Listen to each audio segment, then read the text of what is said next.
أعوذ بالله من الشيطان الرجيم.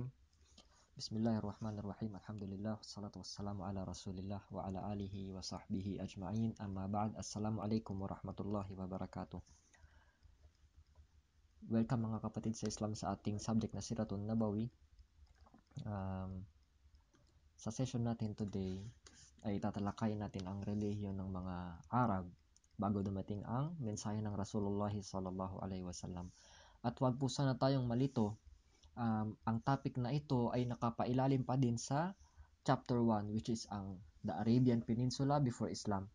So yung mga tinalakay natin na inner at outer settings ng Arabian Peninsula, sistema ng pamumuno nila, ang pamamaraan ng buhay ng mga sinaunang Arab, yung mga negatibo at positibong ugali nila, lahat ng na-discuss natin sa mga previous sessions so far ay lahat sila ay nakapaloob sa chapter 1.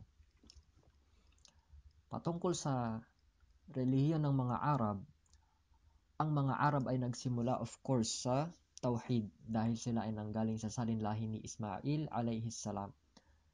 Siya ang propeta nila.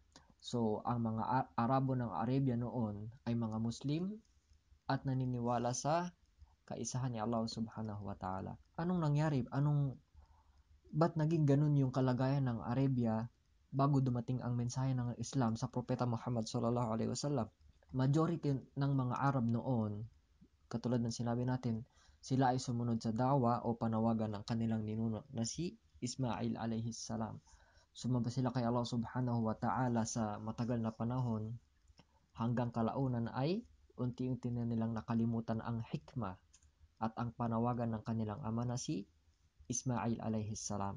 Although na-maintain nila yung mangilan-ngilan sa mga aral ni Ismail at ilang turo ng Tauhid. Until isa sa mga leader ng Makkah, ng mga taga Makkah, ang pangalan niya ay Amr ibn Luhay al-Khuza'i.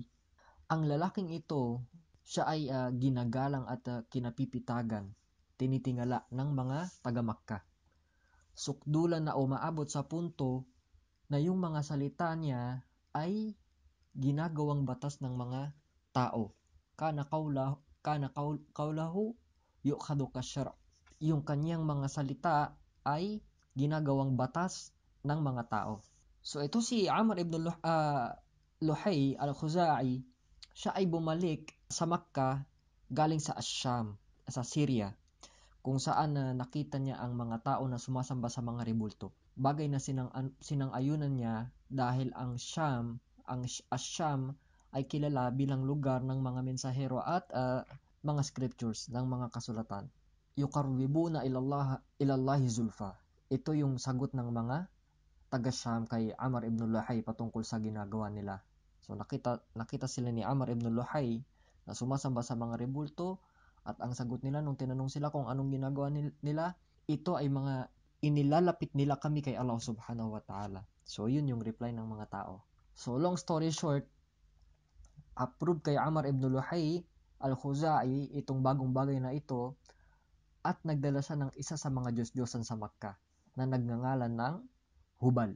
Ngayon, dahil ang Makkah ay siya ang sentro ng Arabia, especially pagdating sa religion, yung mag-innovate ka ng isang bagay katulad ng ginawa ni Amr ibn Luhay ay isa talagang malaking usapin. Big deal talaga yon. So malaking deal ito dahil dito nagpupunta ang mga Arab mula sa iba't ibang dako ng Arabia para mag-Hajj. So lahat itong mga tao na ito ay exposed talaga sila sa bagong pauso na ito. So para siyang apoy na mabilis kumalat. Una, dahil siya ay ginawa sa Makkah, kilala as religious center ng Arabia. At pangalawa, siya ay dinala ni Amr ibn Luhay na katulad ng binanggit natin, kinikilala at rinirespeto ng mga tao sa Makkah. Kana qawlahu yu'khadhu kasyara. Ang kanyang mga salita ay piniperceived as batas. So, pagbalik ni Amr ibn Luhay al-Khuza'i sa Makkah, nilagay niya yung rebulto na yun doon sa malapit sa Kaaba, at doon nag-instruct sa mga tao na itong rebulto na ito ay tagapamagitan ninyo kay Allah subhanahu wa ta'ala.